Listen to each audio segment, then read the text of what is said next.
see you all. Happy Friday. I'm Natalia. I'm the founder and creative lead at Pact. And I am Tony, engagement and partner. Yeah.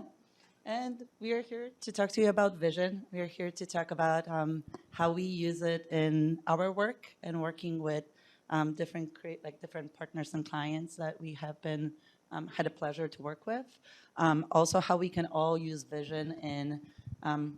We all care about something. We all give a damn. This manifesto from the very beginning is so awesome. And how we can use vision to perhaps amplify the things that we care about. And we wanted to start with a little bit about us and our story and how Pact started. So our story does start around 2008 in Chicago, Illinois. That's a couple of much younger us's.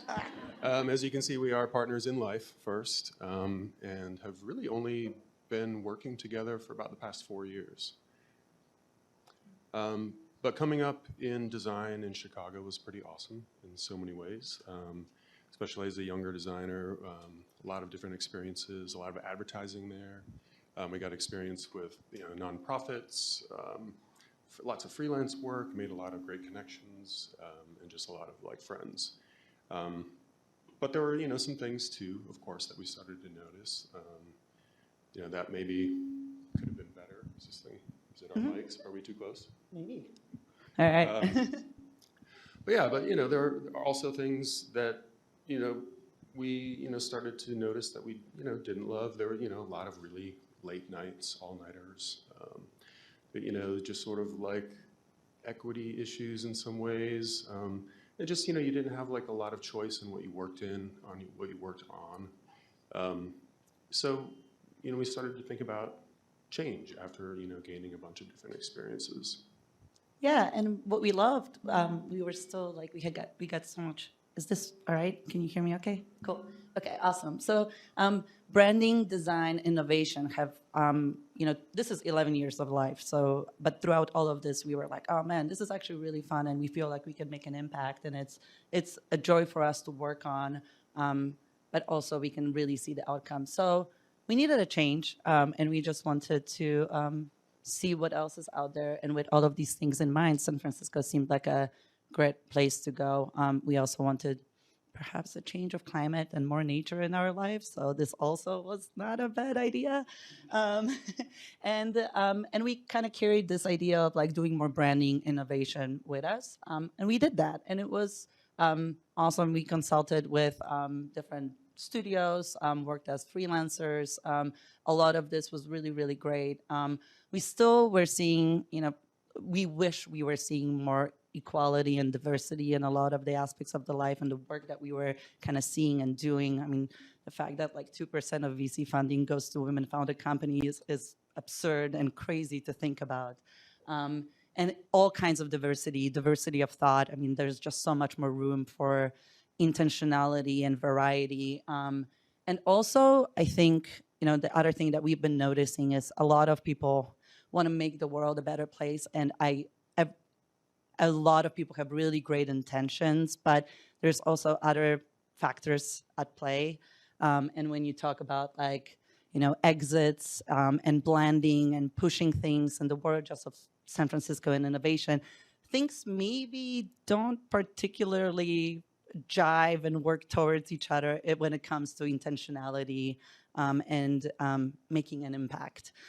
But also, there's a lot of people who do amazing things and want to do this, and they became kind of a great source of amazing partnerships. And we started formulating a little bit more teams, working, kind of almost one day we realized we were basically kind of forming a studio. And this was at the beginning of the pandemic. Yeah. And we decided to join forces on a project that was sustainability based. They're still our client, and it has been awesome to work on them. And just give it a shot and see if we can work together. It took us a while to arrive at the name. I think Pact was just such a great idea that we believed in camaraderie and togetherness and trust and respect being the forces that create best creative and are just a joy to work with.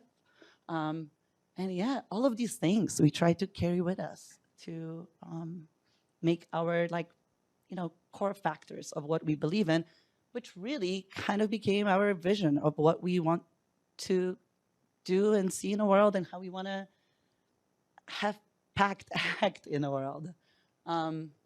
Yeah. Yeah, I mean, in a nutshell, I mean, we, it started envisioning a more equitable, diverse, thoughtful future, but also driven by trust, respect, and collaboration. So you start to see all of those sort of themes from our early days in Chicago, what we loved about those experiences, and then also through San Francisco, kind of funneling down into what became our vision for PACT. And then, of course, it comes down to a little bit of what do we love to do and what can we actually get paid for? So, we realized that we really loved and we're pretty good at strategy, branding, and design. So we knew that that was going to be what we were going to do. And then there are other factors too. We just, on a personal level, really love sustainability, knowledge, culture, arts and museums and all of that kind of stuff, community. So we wanted to try to make sure that we worked that into the factor. And then, oh yeah, go ahead. Go ahead. We loosely rehearsed this. Full disclosure. But yeah, so then, you have a vision, and then it's kind of a matter of how do we kind of exude that out into the world. And we do that through our positioning statement, which is actually relatively new. We've been working on this for a while. We have consultants that we talk to as well to help us through some of this stuff.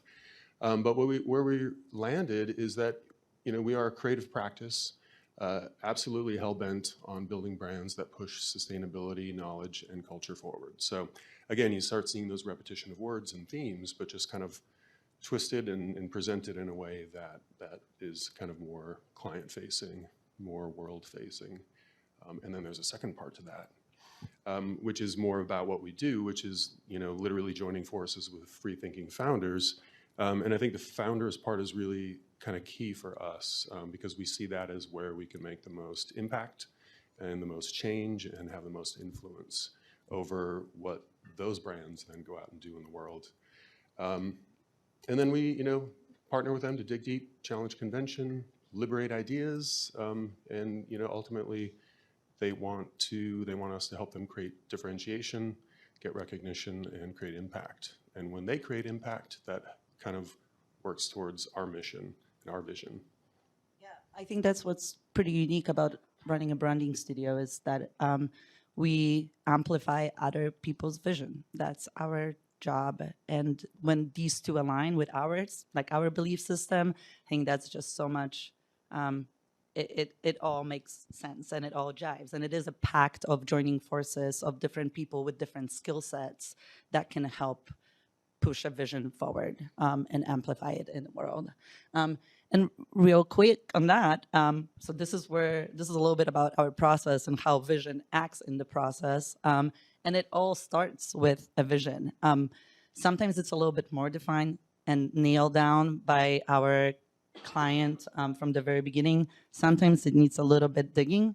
But that is the core and the origin of strategy and what everything kind of stems around and leads up to. So in our process, we dive into strategy where we define more principles that the brand can be based on. Big thing for us is actually personality traits. We believe that how you talk and what you put out there really can drive the energy and pull people even more towards your vision. We often do naming. This has been a thing that we actually love quite a bit and been doing more and more. It's such a key ingredient in how the brand can exist in a world and such a big part of brand identity and how we think about brands, and it can create such a holistic, differentiated story. But we also work with brands that come to us with a name. And then we focus on identity design, and we normally want like this is our core substance of like what we won't do any of the other parts without identity design, basically. That consists of visual and verbal identity. There's a lot of moving parts and pieces, but in our process, we usually go through multiple iterations of what the brand could look like and then tweak it and dial it in to address the vision the best way it can. And in that differentiated manner. But I think the other part that's, all of this ends up in a brand book normally. That doesn't get seen by many people. What gets seen are the tactics and the applications on the right. We actually work on those as well. So there's often no handoffs in our project process, which we feel like it's a really great way of being able to keep the continuity from vision to the very end and what people see in the world. And that has been a really fun part for us to work on. And it all amplifies. It all kind of, stems from vision and ladders up to it. Yeah.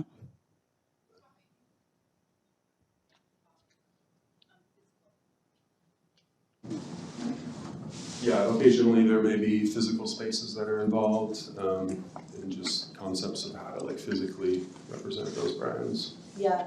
Yeah, and this can expand or contract depending on the brand, but I think there are different ways, whatever will be actually seen at launch of a brand. We are often very much interested in putting up, and working on. I mean, sometimes it largely depends on audience too. Sometimes it's, they need investment decks because they're trying to fundraise. So it could be anything, a lot of different things. Totally.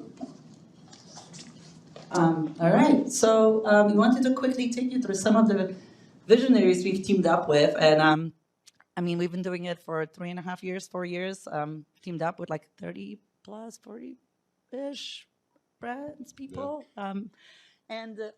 These are just a few, but I feel like we picked these four because we really could, there's, the vision for these brands came so much from personal vision and what people cared about. And we just felt like they were really fun examples at different levels. Exactly, yeah. So first.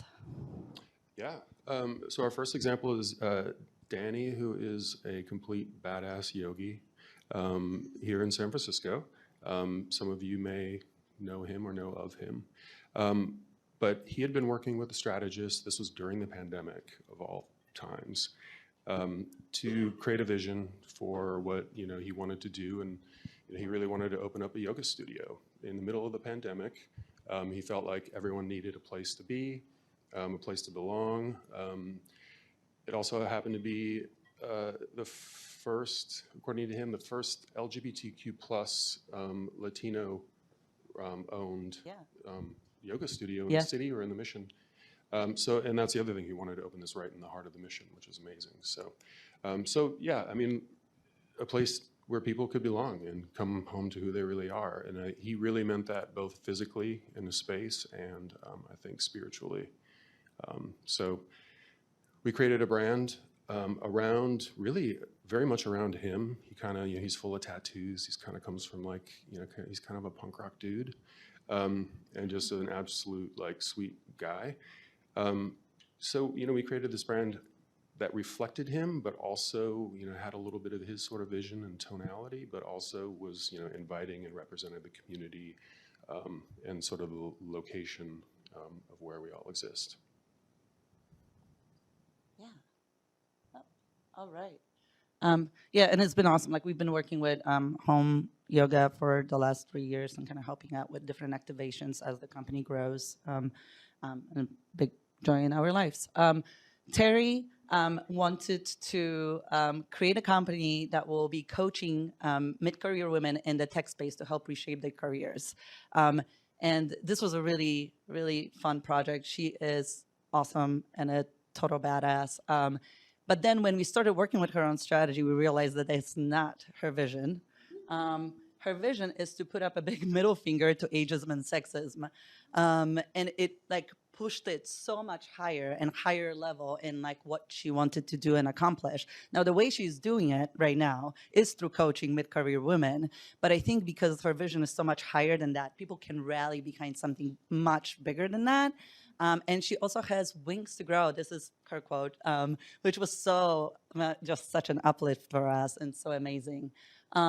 So this is the brand. We renamed it. It's named the Brass. It is a lot of edge and like more badass language combined with some elegance and maturity as well, to really blend and like, go for the appeal to the core audience. Yeah. Our third example are Grace and Rima, both immigrant women working in tech. One like a data scientist, the other an engineer. And they just saw this opportunity in like the mental health care space. They just kept saying again and again that it was really hard to get the help and get appointments, and the healthcare system. If anybody works in it, sorry, it's just there's some potential issues. So they wanted to use their talents and their skills and find a way to bring access to more people, and I think billions, hopefully, eventually. So we created the system that is, Kintsugi. It's started as like a journaling sort of app. That was sort of their testing ground. And once they sort of got their technology worked out, they wanted to pivot into their sort of final space, which is, high-level enterprise. They're working with like huge insurance companies and healthcare systems. So they needed to be tech, they needed to be enterprise, but they also didn't want to lose the humanity in things. So we worked with them for a long time, and we still work with them here and there. But we built a system that sort of like is on the edge of technology and humanity and empathy.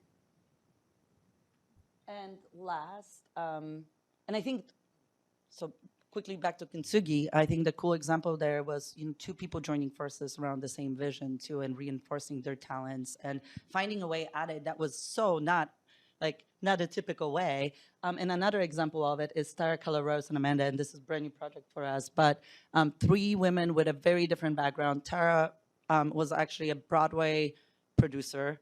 Kala Rose is a sustainability expert, and Amanda is a finance VC gal. And they all just care about the planet deeply and wanted to figure out a way they could make an impact at scale. And their way at it is regenerative food system for a healthy future. They realized that there is a missing middle between people rallying for regenerative agriculture and really making a difference and then delivering it to the masses. So they're creating a VC fund that will address that. And we created a system that is regenerative at the core of it, especially in motion, which we don't have done yet because this is brand new. But really fun, almost wireframe for a new system that allows Mother Nature's system to work, because Mother Nature is our greatest engineer. Yeah, so back to vision. Yeah, vision. 5 minutes? Perfect. Cool, that's awesome. We're rolling through this and running, but yeah, like in a nutshell, I think like through like even going through this process and kind of thinking about how we've come to Pact and how we we work with people to amplify their visions and seeing these things come to life. Vision is both what we see and then what we want to see in a world, and it can be this filter that helps focus and liberate ideas, and then a beacon that attracts like-minded people.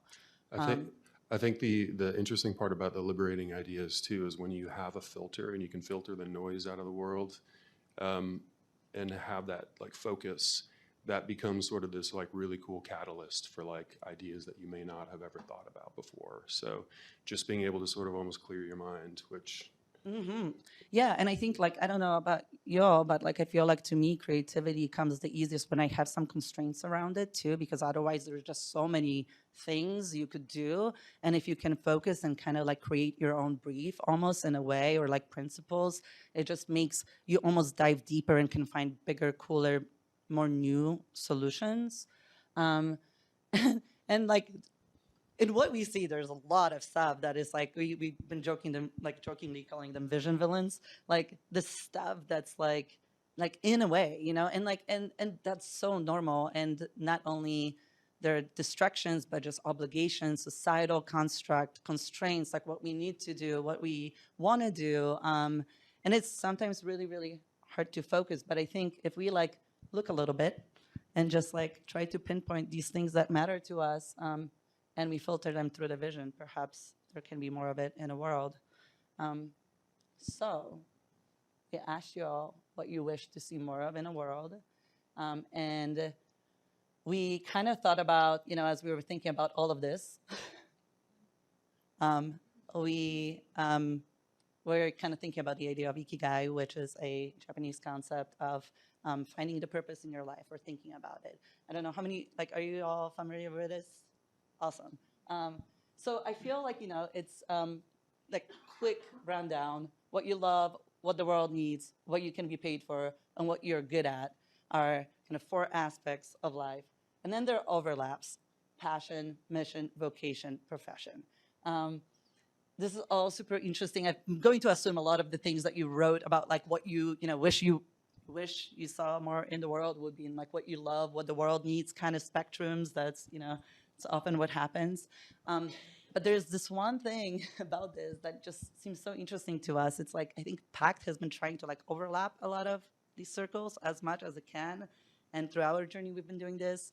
And we completely it's hard. There's a lot of things out there and it might never completely overlap, but actually our friends from another design studio in San Francisco called Design is Play mentioned, we started talking about it and they said, the closer you are to the center, the less you spin, which is such a beautiful little analogy. So maybe there's something, we wanted to all of you form groups of like 3 to 4 people, and talk to each other about what you wish to see more in the world. And I think that's another part of this. Maybe if we all, instead of talking about what we do, what our profession is, we introduce ourselves to people and talked about what we cared. Perhaps that would be a great kind of start of making connections that ladder up to a vision and cool connections that can amplify one another. Absolutely. Be that beacon. Mm-hmm. Yeah. So, like, if you guys want to take 5 and do that and have a little We'll chat. come back in a few minutes. Yeah.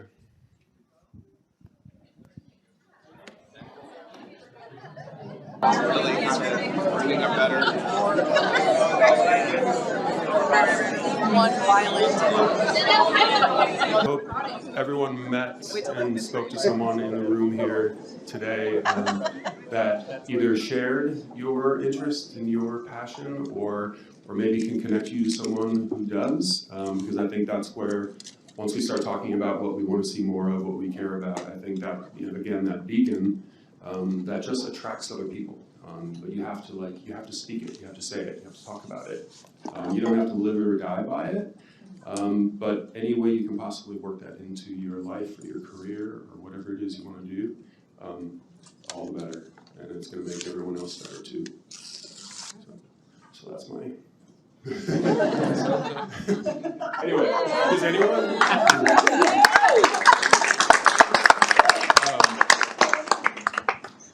Does anyone want to just quickly share kind of any revelations or anything? No pressures? Pressure? I want to share one thing. We have a great group.